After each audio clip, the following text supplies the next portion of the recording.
Hello नमस्कार दोस्तों। आज का हमारा टॉपिक रहने वाला है रॉक। इसमें हम रॉक के टाइप्स देखेंगे। ठीक है। फिर उसके बाद हम बात करेंगे रॉक का निर्माण कैसे होता है और किस किस टाइप के रॉक होते हैं, उनके एग्जांपल्स देखेंगे। मोस्टली पेपर में जो क्वेश्चन आते हैं वो एग्जांपल के तौर पे आते हैं। रॉक का नाम पूछ लिया जाएगा, जैसे कि ग्रेनाइट, बेसाल्ट, डेओलाइट। ठीक है। उसके बाद पूछा जाएगा ये बेसिक है या एसिडिक की लावा से बने हैं, या इग्नियस है, या सेडिमेंट है, या मेटामॉर्फिक है। इस टाइप के क्वेश्चन आते हैं, तो हम उतना ही पढ़ेंगे जो हमारे जरूरी है। ठीक है। तो सबसे पहले हम देखते हैं रॉक के टाइप क्या होते हैं। रॉक के टाइप होते हैं तीन: इग्नियस, सेडिमेंट्री और मेटामॉर्फिक। इग्नियस रॉक वो होते हैं जो लावा से निर्मित होते हैं। ठीक है। अर्थ के अंदर से, इंटीरियर से लावा बाहर आता है और रॉक का निर्माण करता है। उसके बाद आता है सेडिमेंट। सेडिमेंट रॉक वो होते हैं जो अवसादों से बनते हैं। अवसाद क्या होता है? जैसे रॉक है, उसके पार्टिकल्स टूटकर अलग हो जाते हैं अपरदन के कारण या इरोजन के कारण। ठीक है। उसके बाद वे कहीं डिपोजिट हो जाते हैं, डिपोजन के बाद उनमें लिथिफिकेशन होता है और फिर बनते सेडिमेंट रॉक। ठीक है। फिर आता है मेटामॉर्फिक रॉक। मेटामॉर्फिक रॉक का मतलब होता है कायांतरित चट्टानें। ये अपनी काया को चेंज करती है, यानी कि अपने नेचर को चेंज कर लेती है। कैसे? हीट और प्रेशर के कारण। जैसे एग्जाम्पल के तौर पर कोयला और डायमंड। कोयले से डायमंड का बनना, या फिर कोयला एंथ्रासाइड में कन्वर्ट होता है। ठीक है। आगे चलते हैं। सबसे पहले देखेंगे इग्नियस रॉक को। इग्नियस रॉक देखो, जब लावा बाहर निकला, बाहर निकलने के बाद वो कूलिंग अवस्था में गया, यानी कि कूल ठंडा हुआ। तो उसके बाद इसका होता है सोलिडिफिकेशन। सोलिडिफिकेशन का मतलब होता है ये सोलिड अवस्था में जाता है, कठोर अवस्था में जाता है, और फिर ये लास्ट में बनता है इग्नियस रॉक। ठीक है। अब इसको पढ़ो। इग्नियस रॉक और प्राइमरी रॉक, यानी कि ये प्राथमिक चट्टानें होती है। इनको हम पेरेंट्स रॉक भी कह सकते हैं, यानी कि यहीं से शुरुआत होती है किसी भी रॉक की। उसके बाद कूलिंग, सोलिडिफिकेशन, क्रिस्टलाइजेशन। ये कूल होता है, सोलिडिफिकेशन होता है, और उसमें क्रिस्टलाइजेशन होता है। ये आप इधर देख रहे हो ना, ये क्रिस्टल क्रिस्टल टाइप का होता है, इसको बोलते हैं क्रिस्टलाइजेशन। मैग्मा और लावा, इधर बीनीथ और on the earth surface.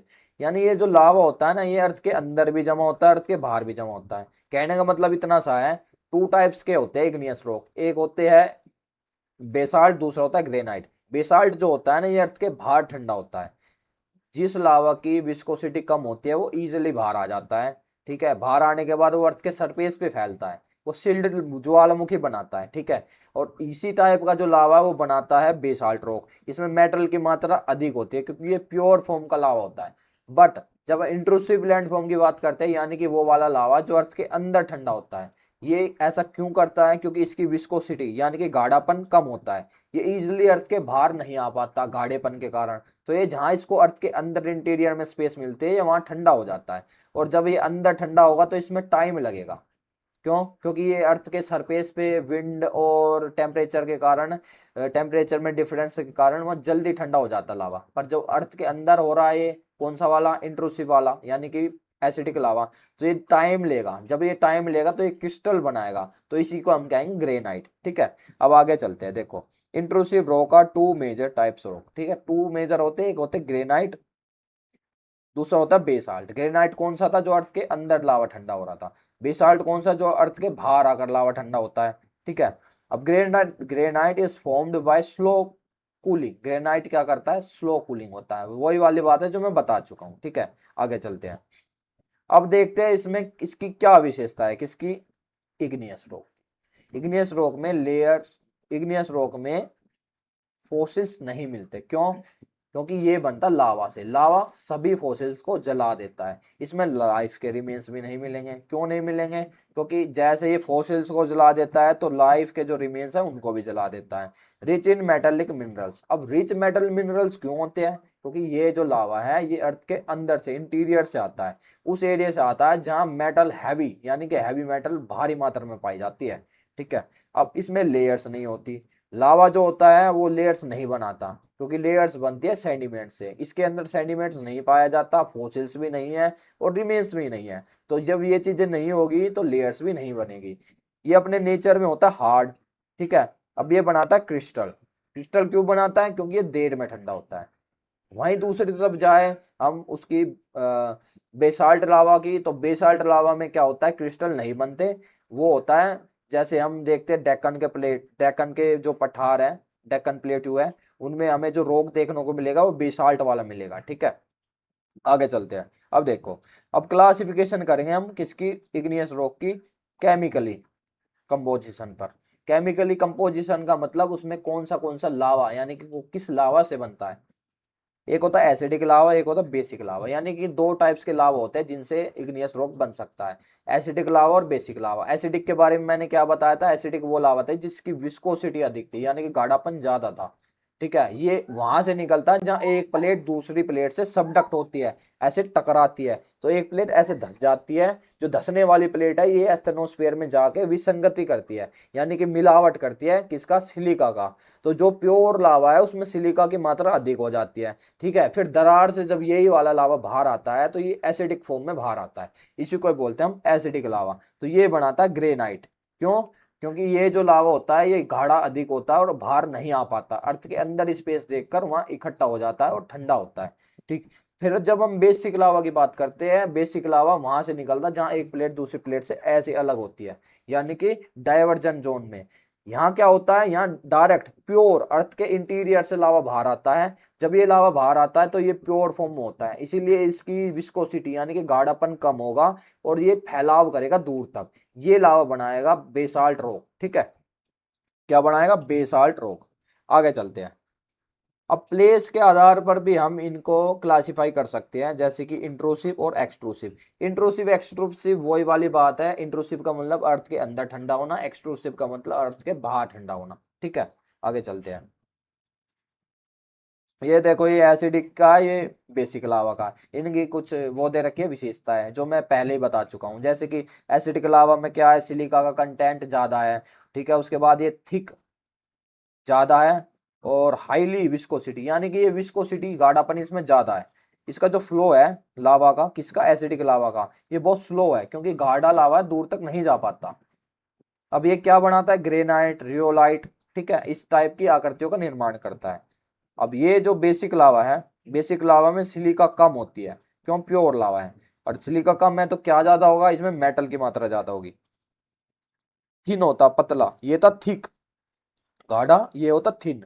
Less विस्कोसियस, यानी कि इसकी विस्कोसिटी कम होती है, गाढ़ापन कम होता है, फ्लो दूर तक जाता है। इसी कारण ये वाला लावा बनाता है सील्ड वोल्केनो, और ये वाला लावा बनाता है हाईएस्ट वोल्केनो, यानी कि ऊंचे ऊंचे ज्वालामुखी। इससे जो रॉक बनेगा बेसिक से, ये बनेगा बेसाल्ट, और इससे बनेगा granite. Volcanic eruption are generally quite, यानी कि इनसे जो वोल्केनिक इरप्शन होती है, जो उद्गार होता है, वो बहुत शांत अवस्था में होता है, क्योंकि यहाँ कोई प्लेट टकराती नहीं है, अलग होती है जहां से ये निकलता है। इस वाले में, यानी कि ये वाला है ना एसिडिक लावा, यहाँ ये लावा जिस जोन से, जिस वेंट से निकल रहा है ना, वहां हमेशा मिलेगा सबडक्शन, यानी कि एक प्लेट दूसरी प्लेट से टकरा रही होगी। इसी वजह से वहां हमेशा क्या देखने को मिलेगा, विस्फोट देखने को मिलेगा। ठीक है, और वहां हलचल देखने को मिलेगी हमेशा। अब आ जाता है फेल्सिक रोग, और फिर दूसरा आ जाता है मेल्फिक रोग, मैफिक रोग। पहले हम देखेंगे फेल्सिक रोग को। फेल्सिक रोग क्या है, ये दरअसल फेल्सिक रोग हम कहते हैं किसको, एसिडिक लावा के थ्रू जो रोग बनता है उसको हम कहते हैं फेल्सिक रोग। अब फेल्सिक रोग मान लेते हैं ग्रेनाइट, ग्रेनाइट भी एक अपने आप में फेल्सिक रोग है। ठीक है, अब देखते हैं आगे फेल्सिक रोग क्या होता है। फेल्सिक रोग और इग्नियस रोग, यानी कि इग्नियस रोग है, कौन सा रोग है, जो बन रहा था एसिडिक लावा से। रिच इन सिलिका, इसमें सिलिका की मात्रा ज्यादा है, क्यों, क्योंकि ये एसिडिक लावा से बन रहा है। लाइट कलर्ड है। ठीक है, कौन, फेल्सिक लावा लाइट कलर का होता है, ग्रेनाइट भी लाइट कलर का होता है। हाई सिलिका कंटेंट है इसमें, बिल्कुल सही है। रिच इन क्वार्ट्ज फेल्ड्स, ये देखो क्वार्ट्ज और जो फेल्सपर होता है ना, ये फेल्सपर क्या होता है, ये अर्थ के क्रस्ट में सबसे ज्यादा मात्रा में मिलने वाला तत्व है, इसको बोलते हैं फेल्सपर्स। इसमें क्या होता है, इसमें सिलिका बहुत ज्यादा मात्रा में पाई जाती है। अब ये क्या होता है, ये होता है फेल्सिक रॉक। लो डेंसिटी, ठीक है, वही वाली बात है, ये जितनी भी चीजें इसमें दिख रही है ना, ये वो एसिडिक लावा वाली ही है, और एसिडिक लावा से बनने वाले रॉक को बोलते हैं फेल्सिक रॉक। इतना ही जानना है बस। ठीक है, आगे चलते हैं। अब फेल्सिक रॉक के एग्जाम्पल, क्वेश्चन इस टाइप का आएगा, देखो, ग्रेनाइट, क्वार्ट्ज, ट्रमाइट, ट्रीडेमाइट। ठीक है, ये नाम दिए जाएंगे, फिर उसके बाद पूछा जाएगा कि ये जो नाम है या फिर रॉक है, ये कौन से टाइप के रॉक से संबंधित है। पहले बोलेंगे फेल्सिक रॉक से, फिर बोलेंगे मैफिक रॉक से, या बोल देंगे इग्नियस रॉक से, सेडिमेंट्री रॉक से। ठीक है, तो इस टाइप के क्वेश्चन आएंगे, आपको इसी तरीके से तैयारी करनी है। ठीक है, तो हम देखते हैं अब ग्रेनाइट, क्वार्ट्ज और ट्रीडेमाइट क्या है, फेल्सिक रॉक है। ये कि इनमें कंपोजिशन क्या है, इनमें सिलिका की कंपोजिशन है। आप ये जो देख रहे हो क्वार्ट्ज, ये मोस्टली प्योर सिलिका से बनता है, और ये भी प्योर सिलिका से बनता है। ये टेम्परेचर अधिक होने के कारण बनता है। पर अब ये देखो क्रिस्टोबोलाइट, फेल्सपार, ठीक है, क्रिस्टोबोलाइट, ये देखो इसकी आकृति देखो कैसी दिख रही है ना, क्रिस्टल क्रिस्टल है। अब क्रिस्टल क्रिस्टल जहां भी देखने को मिलेंगे ये समझ लेना वहां उसमें सिलिका का कंटेंट ज्यादा है, यानी कि उसमें एसिड अधिक है। आगे चलते, ये भी देखो लाइट कलर है सारा, क्रिस्टल दिखे, लाइट कलर दिखे, उसका मतलब क्या है, कौन सा वाला रॉक है, वो बेसिक लावा से निर्मित रॉक है। ठीक है, आगे चलते हैं। अब आ जाता है मैफिक रॉक। हमने देखा था फेल्सिक रॉक, वो फेल्सिक रॉक था वो किससे बन रहा था, वो एसिडिक लावा से बन रहा था। अब सेम चीज यही है, बट ये जो रॉक है ये बन रहा है किससे, बेसिक लावा से। बेसिक लावा कौन सा था, जो प्योर लावा था, अर्थ के बिल्कुल इंटीरियर से आ रहा था, और जो डाइवर्जन जोन से बन रहा था, यानी कि जहां एक प्लेट दूसरी प्लेट से अलग जा रही थी। अब इसमें जो भी चीजें देखने को मिलेगी वो वही वाली चीज है जो हमें देखने को मिल रही थी बेसाल्ट रॉक में। ठीक है, बेसाल्ट रॉक में क्या था, मेटल अधिक थी, और वो किससे बना था, वो ऐसे लावा से बना था जिसका फ्लो ज्यादा था। अब देखो मैफिक रॉक और इग्नियस रॉक, ये इग्नियस रॉक है, ठीक है, रिच इन मैग्नीशियम, मैग्नीशियम है इनमें, ठीक है, मेटल तो इसमें होगी क्योंकि प्योर फॉर्म में है। आयरन, ठीक है, ये Fe होता है iron. Magnesium, darker in colour. अब इसमें क्या चीज है देखो, ये जो मैफिक रॉक है ये होता है डार्क कलर का, यानी कि ब्लैक। बट जो हमने यहां देखा था ना ये वाला फेल्सिक रॉक, ये था लाइट कलर का। इसकी कुछ विशेषता देखो, इसमें लो होगी सिलिका। अब ये कुछ नाम देखो, पायरोक्सिन, ओलिविन, एम्फीबोल। अब क्वेश्चन क्या आएगा, इनके नाम दिए जाएंगे, पायरोक्सिन, ओलिविन, एम्फीबोल। बच्चे देखकर चौंक जाएंगे, उनको पता नहीं लगेगा ये नाम आए कहां से है।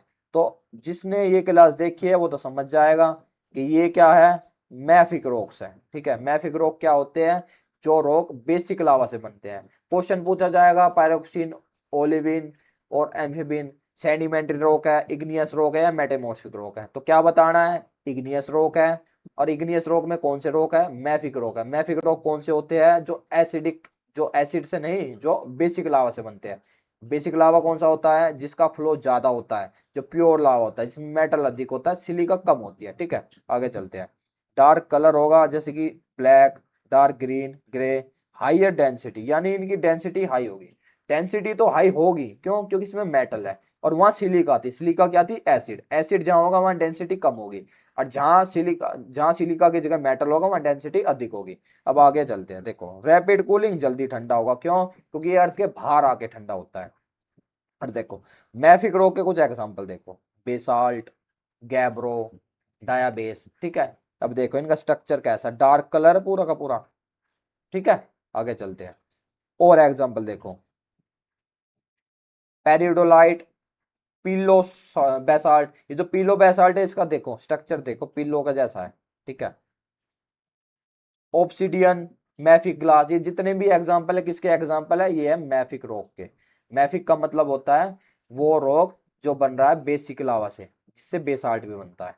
आगे चलते हैं, अब आ जाता है सेंडिमेंट्री रॉक, यानी कि अवसादी चट्टाने। अवसादी चट्टाने वे चट्टाने होती है जो सेंडिमेंट के द्वारा बनती है। सेंडिमेंट क्या होता है, ये रिमेन्स, फोसिल्स या फिर पार्टिकल्स रॉक के, ये बहकर या फिर एयर के थ्रू जब किसी डिप्रेशन में या झील में इकट्ठे हो जाते हैं तो उनसे जो रॉक बनता है टाइम के अनुसार, तो उस रॉक को बोलते हैं सेंडिमेंट्री रॉक। अब देखो सेंडिमेंट्री रॉक और सेकेंडरी रॉक, ये कौन सा रॉक है, secondary, formed from the accumulation, weathering, erosion, transportation, deposition और कंपैक्शन। यानी कि वेदरिंग का मतलब कोई चीज टूटना, ठीक है, और इरोजन का मतलब जो वो चीज टूटकर अलग हो जाती है, ट्रांसपोर्टेशन का मतलब जो टूटकर अलग हो जाती है और कहीं ट्रांसपोर्ट करती है, और डिपोजिशन का मतलब वो किसी डिप्रेशन या फिर झील में जाकर डिपोजिट हो जाती है। फिर इसमें होता है कंपैक्शन, यानी कि जुड़ाव होता है, और फिर सीमेंटेशन, यानी कि वो जुड़ जाती है और फिर वो एक रॉक का निर्माण करती है, यानी कि लिथिफिकेशन होता है इसमें। ठीक है, रॉक फ्रैगमेंट, मिनरल्स और ऑर्गेनिक मटेरियल्स इन लेयर, इस इनकी जो लेयर होती है ना सेडिमेंट्स की, यानी कि ये जो रॉक होते हैं इसमें सभी प्रकार के मिनरल्स होते हैं। इसमें मेटल भी मिलेगी, इसमें रिमेन्स भी मिलेंगे, फॉसिल्स भी मिलेगी, क्योंकि ये अवसाद होते हैं हर रॉक के, हर टाइप के रॉक के जो छोटे छोटे टुकड़े होते हैं उनके रिमेन्स होते हैं वो एक जगह पर आकर इकट्ठे हो जाते हैं और रॉक बन जाते हैं। ठीक है, आगे चलते हैं। लिथिफिकेशन, लिथिफिकेशन वही चीज थी, ये जो प्रोसेस देख लो ना आप, वेदरिंग, इरोजन, ट्रांसपोर्टेशन, डिपोजिशन, फिर कंपैक्शन, यानी कि रॉक बनने की जो प्रोसेस होती है इसमें वो सॉलिड अवस्था में जाता है, उसको बोलते हैं lithification. Lithification is a process by which loose sediments are converted, यानी कि जो लूज सेडिमेंट होता है ये कन्वर्ट हो जाता है सॉलिड सेडिमेंट में, इसको बोलते हैं लिथिफिकेशन। अब देखो ये प्रोसेस देखो लिथिफिकेशन की, ये वेदरिंग है, यानी कि एक रॉक टूटकर जब अपनी ही जगह पर, ये याद रखना, वेदरिंग का मतलब होता है रॉक जब टूटता है, टूटकर अपनी ही जगह पर रहता है उसको बोलते हैं वेदरिंग, जब वो टूटकर अलग हो जाता है तो उसको बोलते हैं इरोजन। देखो ये टूटकर अलग हुआ, मान लेते ये एक रॉक में दरार आई यहाँ पे, तो इसको बोलेंगे वेदरिंग। ये टूटकर यहाँ गिर गया तो इसको बोलेंगे इरोजन। उसके बाद विंड के थ्रू जब ये ट्रांसपोर्ट किया जाता है तो उसको बोलते हैं ट्रांसपोर्टेशन। उसके बाद होता है कंपैक्शन, इस ये देखो ये हो रहा है कंपैक्शन, यानी कि इनका जुड़ाव हो रहा है, ये अलग लेयर ये अलग लेयर, उसके बाद ये कुछ इस अवस्था में जाता है तो इसको बोलते हैं सेडिमेंट रॉक, यानी कि सॉलिड फॉर्म में। अब देखो weathering, break down of existing rock, यानी कि रॉक टूटा है इनटू स्मॉल पीसेस, छोटे छोटे टुकड़ों में टूट गया पर अपने ही प्लेस पे है, अलग नहीं हुआ है। इरोजन का मतलब है ट्रांसपोर्ट बाय द वेदर, यानी कि टूटकर अलग होता है। डिपोजिशन का मतलब होता है एक जगह से दूसरे स्थान पे जाके डिपोजिट हो जाता है। फिर आ जाता है कंपैक्शन, कंपैक्शन का मतलब ये स्क्वीज हो जाता है, जैसे ऐसे स्क्वीज हो जाता है। सीमेंटेशन, यानी कि इनका जुड़ाव हो जाता है, सॉलिड रॉक में परिवर्तित हो जाता है। आगे चलते हैं। देखो अब क्वेश्चन क्या आएगा, ये पूछा जाएगा सैंडस्टोन, लाइमस्टोन, सेल और ये कॉन्ग्लोमेरेट कोल, पूछा जाएगा कौन से वाले रॉक है। ठीक है, इग्नियस है, सेडिमेंट है, मेटामॉर्फिक है, मैफिक है, फेल्सिक है। ठीक है, तो हमें क्या बताना है कौन से वाले है, सेडिमेंट्री। अब देखो sandstone, sand deposits and cemented, यानी कि ये बनते हैं सैंड से। और लाइमस्टोन कैसे बनते हैं, लाइमस्टोन बनते हैं कैल्शियम कार्बोनेट से। सेल कैसे बनता है, क्ले से। कॉन्ग्लोमेरेट कैसे बनता है, पेबल्स, पेबल्स क्या होते हैं, छोटे छोटे पत्थर होते हैं, ये जब नदी पर्वत से नीचे उतरती है ना, तो उतरने के बाद जो सबसे पहला स्थान आता है तो वहां ऐसे बड़े बड़े पत्थर इकट्ठे हो जाते हैं, तो वे पत्थर जब जुड़ जाते हैं ना तो उसके बाद वे बनाते हैं पेबल्स। कोल, कोयला कैसे बनता है, प्लांट के रिमेन्स से। अब ये देखो यहाँ देखो, ये सैंडस्टोन, ये किससे बना, सैंड से। सैंड का कंपोजिशन होता है, ये अलग अलग लेयर देख रहे हो ना आप, ये अलग अलग लेयर अलग अलग सैंड्स की है। ये लाइमस्टोन, लाइमस्टोन में आप देखिए फॉसिल्स दिख रहे हैं, फॉसिल्स मिलेंगे इनमें, क्यों मिलेंगे, क्योंकि ये जो होते हैं ये सेडिमेंट्री रॉक होते हैं। कितने, एक दो तीन चार पांच, ये जितने भी है सब सेडिमेंट्री रॉक है। Sandstone, limestone, shale. ठीक है, ये कॉन्ग्लोमेरेट, ये दिख रहे कितने बड़े बड़े पत्थर है, ये सब जब एक पत्थर में परिवर्तित हो गए, इसके बीच में क्या है, ये सैंड है या सीमेंटेशन है, कैल्शियम कार्बोनेट है जो इनको जोड़ रहा है। अब ये देखो कोल, कोयला। ठीक है, ये सब किसके एग्जाम्पल है, ये सब है सेडिमेंट्री रॉक के example. Rock salt, gypsum, dolomite, chalk, iron stone, सब किसके एग्जाम्पल है, सेडिमेंट्री रॉक के। अब ये जो इमेज आपको दिख रही है ना, ये इमेज बहुत इंपॉर्टेंट है, ये डिफरेंस कर देगी इग्नियस और सेडिमेंट्री में। देखो इग्नियस रॉक जो होता है उसमें लेयर होती है, नहीं होती, क्यों, लेयर वहां मिलेगी जहाँ सेडिमेंट मिलेंगे।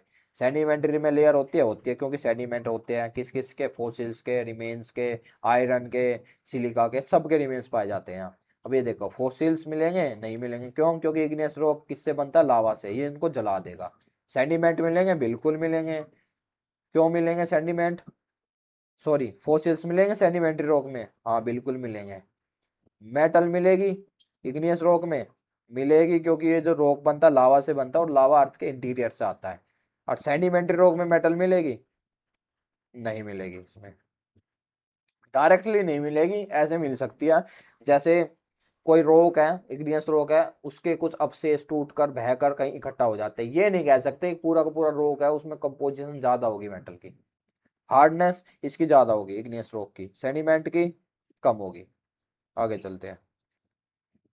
अब आ जाता है मेटामॉर्फिक, यानी कि रूपांतरित चट्टान, इसके नाम से पता चल रहा है रूप बदलने वाला रॉक। ठीक है, metamorphic rock are rock that are transform from pre existing igneous rock, यानी कि इग्नियस रॉक हो चाहे सेडिमेंट्री रॉक हो, ये हर रॉक की रूप यानी कि उसकी प्रकृति चेंज कर देता है। होता कैसे, ये होता है हीट एंड प्रेशर के कारण। मान लेते हैं कोई इग्नियस रॉक है या कोई सेडिमेंट्री रॉक है, जब उस पर हीट और प्रेशर लगता है तो टाइम के अनुसार वो किसी दूसरे नेचर के रॉक में परिवर्तित हो जाता है। जैसे कोयला, कोयले पे प्रेशर लगेगा और हीट लगेगी तो क्या होगा, कोयला परिवर्तित हो जाएगा किसमें, हीरे में यानी कि डायमंड में। देखो, प्री एग्जिस्टिंग इग्नियस सेडिमेंट्री और older metamorphic rock by heat pressure and chemically. Heat और प्रेशर और केमिकली, ये तीन एजेंट होते हैं इसके। एक्टिव फ्लूइड विदाउट मेल्टिंग, यानी ये बिगर मेल्ट हुए, यानी कि इसमें कोई नुकसान नहीं होता उस जो रॉक का टुकड़ा होता है, वो वैसे की वैसी अवस्था में किसी दूसरे नेचर में परिवर्तित हो जाता है। Example coal and diamond. देखो इसकी कुछ विशेषताएं हैं किसकी, मेटामॉर्फिक की। नो फॉसिल्स, इसमें कोई फॉसिल्स नहीं मिलेंगे। ठीक है, fossils are destroyed due to high heat, high heat के कारण फॉसिल डिस्ट्रॉयड हो जाते हैं और प्रेशर के कारण। नो लाइफ रिमेन्स, इसमें लाइफ भी नहीं मिलेगी। Organic remains are altered during the metamorphism, यानी कि अल्टर्ड का मतलब होता है किसी चीज में परिवर्तन। तो ये जो ऑर्गेनिक मैटर है ये किसी दूसरी चीज में परिवर्तित होते हैं तो लाइफ के रिमेन्स भी खत्म हो जाते हैं। मेटेलिक मिनरल्स में be the present, metallic minerals present हो सकते हैं क्योंकि ये तो मेटामॉर्फिक होता है, ये इग्नियस रॉक से भी बनता है और सेडिमेंट से भी बनता है। अगर मान लेते हैं मेटामॉर्फिक रॉक जो है वो इग्नियस रॉक से बना है तो इसमें मेटल के कंपोजिशन मिलेंगे। ठीक है, जनरली हार्डर मतलब कठोर होगा, डेंसर होगा पेरेंट्स रॉक से। पेरेंट्स रॉक कौन है, इग्नियस रॉक। यानी कि देखो ये बहुत इंपॉर्टेंट चीज है, ये ये वाली लाइन क्वेश्चन आएगा कि इग्नियस रॉक और मेटामॉर्फिक रॉक में से कौन ज्यादा हार्डर है, कौन ज्यादा डेंस है। तो हमें क्या बताना है, हमें बताना है मेटामॉर्फिक रॉक। ठीक है, क्योंकि ये बंदा प्रेशर और हीट से। क्रिस्टलाइन टेक्सचर ड्यू टू रिसाइक्लाइजेशन, मतलब ये रिसाइक्लाइजेशन का हिस्सा है। ठीक है, लेयर्स बेंडिंग में और में note be the percent, layer हो भी सकती है नहीं भी हो सकती है, डिपेंड करता है रॉक कौन सा, इग्नियस है या सेडिमेंट है। Present in non foliated rock. ठीक है, मतलब ये बता रहा है जो लेयर्स होती है ना, लेयर्स होती है वो प्रेजेंट होती है फोइलेटेड रॉक में। फोइलेटेड रॉक बनते हैं मोस्टली सेडिमेंट से, और अपसेंट होती है किसमें, नॉन फोइलेटेड में। ये कौन से होते हैं, ये बनते हैं इग्नियस रॉक से, जैसे मार्बर क्वार्ट्ज। अब देखो कुछ और एग्जांपल है। ग्रेनाइट पे जब प्रेशर लगाएंगे हम तो बनेगा नीस। क्ले और सेल पे जब प्रेशर लगाएंगे तो बनेगा सिल्ट। सैंडस्टोन पे जब प्रेशर लगाएंगे तो बनेगा क्वार्ट्जाइट। क्ले और सेल पे जब प्रेशर लगाएंगे तो बनेगा स्लेट और पाइलाइट। कोल पे जब प्रेशर लगेगा तो बनेगा, नहीं सॉरी, कोल पे जब हीट लगेगी तो बनेगा एंथ्रासाइट और ग्रेफाइट, और जब प्रेशर और हीट लगेगी तो बन जाएगा डायमंड। लाइमस्टोन पर जब हीट लगेगी तो ये बनेगा मार्बल। ठीक है, क्लियर है। अब आ जाते हैं रॉक साइकिल पे। देखो इस पे हमने बात करी थी, ये क्या है, एक्सट्रूसिव रॉक और इंट्रूसिव रॉक। मैग्मा जब बाहर निकलता है तो वो क्या बनाता है, एक्सट्रूसिव रॉक यानी कि बेसाल्ट, इंट्रूसिव रॉक यानी कि ग्रेनाइट। ठीक है, ग्रेनाइट अर्थ के अंदर ठंडा होता है और ये जो बेसाल्ट है ये अर्थ के बाहर ठंडा होता है। उसके बाद जब इनके अवसाद टूट कर जाते हैं और ये कहीं इकट्ठा हो जाते हैं किसी डिप्रेशन में, वेदरिंग के, इरोजन के, ट्रांसपोर्टेशन को, डिपोजिशन के थ्रू। ठीक है, तो उसके बाद ये बनाते हैं सेडिमेंट्री रॉक। ठीक है, अब सेडिमेंट्री रॉक जो है ये दोबारा परिवर्तित हो जाता है मेटामॉर्फिक रॉक में। कैसे होता है, हीट और प्रेशर के कारण। फिर मेटामॉर्फिक रॉक कॉन्टिनेंटल मूवमेंट के थ्रू, जहां एक प्लेट दूसरी प्लेट से सबडक्ट होती है तो उस अवस्था के थ्रू ये अर्थ के इंटीरियर में जाता है और पिघलकर बन जाता है मैग्मा। ठीक है, इसी को बोलते हैं द रॉक साइकिल। यही प्रोसेस फिर दोबारा शुरू हो जाती है, igneous rock, sedimentary rock, metamorphic, फिर मैग्मा, ये ऐसे ही चलती रहती है। ठीक है, आज की क्लास यहीं खत्म करते हैं, धन्यवाद।